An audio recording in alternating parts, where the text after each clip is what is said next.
All right, happy Wednesday evening. Hopefully, everyone is great, enjoying your summer, the dog days of end of August, getting ready for college football and the NFL season. And we've got a trade that had been kind of brewing for a little bit regarding Peyton Watson, sign and trade to Cleveland.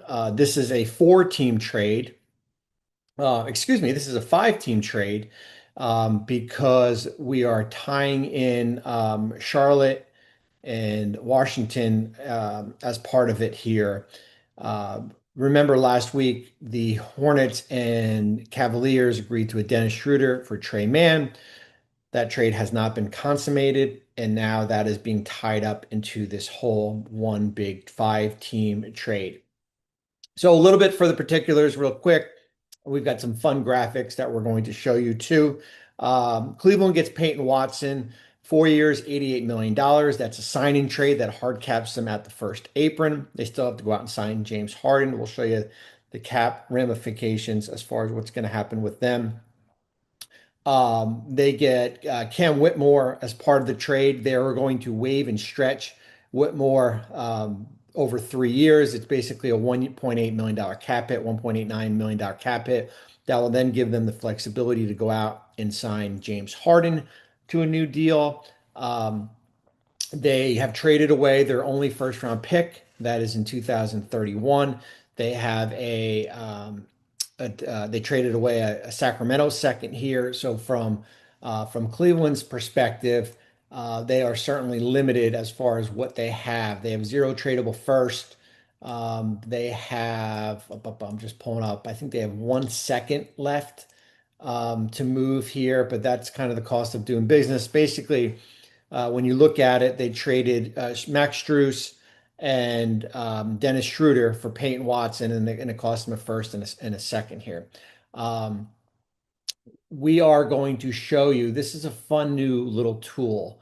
We are, all right. So this is what our guys at Optic Media were able to put together for me here. And they it came to me about a week ago, and it was awesome. A couple of weeks ago here. So here's Cleveland. Okay, so this is 177. It's not including James Harden's new number.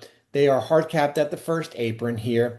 This is their starting five. We're adding Peyton Watson into that mix here. So Harden, Mitchell, Watson, Mobley, and Allen. I would expect Harden's number to come in around 32 million, $33 million, somewhere around there. When you look at their bench, this is where they are bench wise.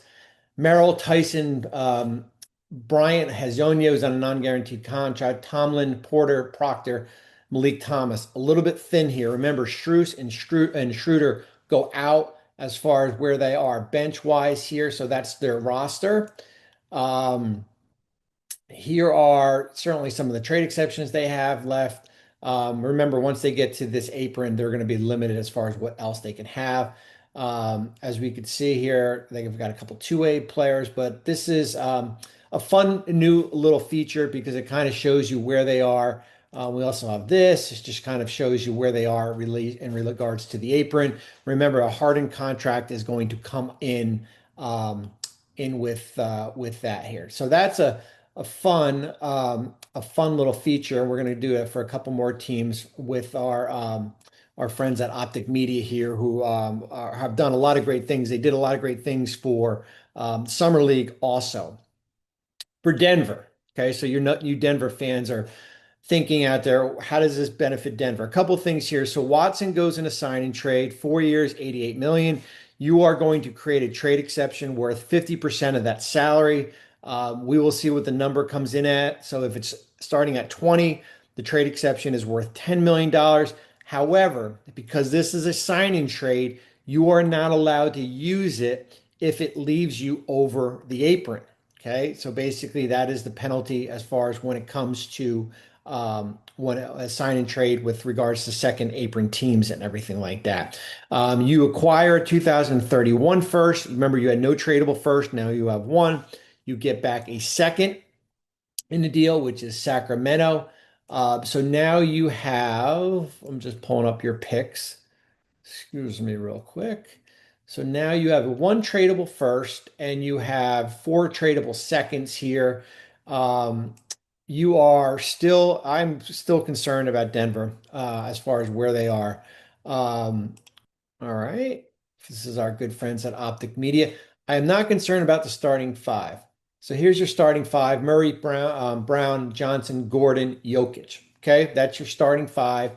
Um, this is where I'm concerned about. This is your reserves. This is not good, kids. Najee, Jones, Strouder, Holmes, Bagley, Tyus Jones, Lonnie Walker, Trevon Brazile, and Afa Diallo.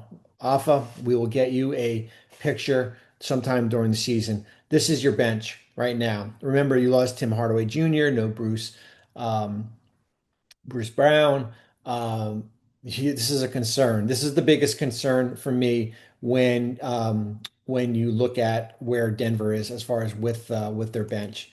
Here's where they are financially. So includes. Remember, they've got Aaron Gordon and Cam Johnson's unlikely bonuses. They're roughly three and change over the second apron. They're going to waive and stretch Valanciunas. They haven't done that yet. With that, this is this is where they are, right? Their tax bill is a little bit higher. It's roughly around $75 million in tax bill, but this is where they are. They're over the second apron. The restrictions still play. Remember, if they're over the second apron when the season ends, their pick in 2000, I believe 34 becomes frozen. Um, they still have Jokic, either your extension guys. Of course, they can make a trade out there. Remember, they got 4 seconds now. They can try to move the Najee contract and get under, or maybe Strouder, but you're taking away from your bench and to get under here where they are second apron wise. They get Julian Reese also on a two-way, basically based on the touching rule where something has to come out from the Wizards as far as if they are making part of this five-team trade and everything like that. So this is kind of where Denver is, still a second apron team, but as I said, I have some major concerns when it comes with their bench. Um, the Clips, okay, so the Clips are the third team involved in this trade. They get Max Strus, who's on a $16.6 million expiring contract. He goes into the John Collins $17 million trade exception here. They still have Benedict Mathurin out there. They send out a 2027. It's the pick in the Johnny Broom trade to Washington. It's the most favorable of Philadelphia and about nine other teams. That goes to the Wizards. This is before a Kawhi trade, which likely will go soon, happen, I would think, in the near future here. Okay, so here's your starting five, right? We have Kawhi in there right now. If you swap him out and you put Brandon Ingram in here, so you would have Garland, Wagler, Ingram instead of Kawhi, Derek Jones, Brook Lopez. Okay, not bad. Here's your bench, right? Strus, Hachimura, Mathurin, he's in there with his QO, Isaiah Jackson, Bradley Beal, Dunn, Miller, Nienhauser, Sanders, Christie, who's on a non-guaranteed Broom, and Baba Miller. Okay, you've got you're going to have to waive a player here because the you are at here. Let me just double check the Clips. They are at Clips are at 15 guaranteed, one non in Cam Christie, and it doesn't include Benedict Mathurin. So if Mathurin comes back, they're going to have to waive two players. Here's where they are cap wise, projected salary. Remember, this is our good friend at Optic Media. We added this here. Really cool as far as how they were able to do this, but they're at 197, Aprons at 209. They're hard cap. Remember, this includes the Mathurin QO. So they're about $12 million. That includes that $8.7 million number. So they do have the flexibility to go out and do that here. Um, what else can we show you with this fun little thing? Here's your extension guys, right? Kawhi would come out. Ingram's extension eligible in February. Trade exceptions here. Certainly, we've talked about back that there. So that is kind of where they are, where the Clips are as part of that deal. Okay. Cleveland sent out $4.3 million in cash to Charlotte. Charlotte gets Dennis Schroeder. We didn't do a video last Friday. I was on a bus going to a high school football game. Um, so Schroeder's got a partial next year. Basically, the cash Charlotte gets from Cleveland pays for the partial, which is at $4.3 million. Trey Mann goes to the Wizards, 8 million this year, 8 million next year. Team option. Remember, they get a sick. They basically bought a second in 2000, a good second in 2027 for about $3 million here. So that's where the Wizards are. And as I said, that Julian Reese contract went out. So a five-team trade headlined by Peyton Watson. One of the restricted free agents comes off the board. He goes to Cleveland. Um, as I said, you're basically trading Strus and Schroeder for Watson. Excuse me. And but yeah, that's the deal. That's a deal on a August 19th in the late summer here. A five-team trade with Charlotte, Washington, the Clips, Denver, and Cleveland. As I said, I am concerned as far as where Denver is, as far as where they are with their roster and everything like that. As far as their depth is a major concern. Still a second apron team. But if they would have brought back Peyton Watson, they would have been paying probably 250. I know people get all caught up about the apron. It's really the progressive repeater tax. That's what takes the bite out of a lot of this year is when you're a Denver team that's will be in a tax 4 years in a row, and you're paying a punitive tax because of that. That's more restrictive than where they are apron wise. So have a good night. We will talk soon. Have a great rest of your week. Wanna try to boast at what I look like. Think I'm going harder where I pull up long range. Jimmy with the heat, I'm on fire.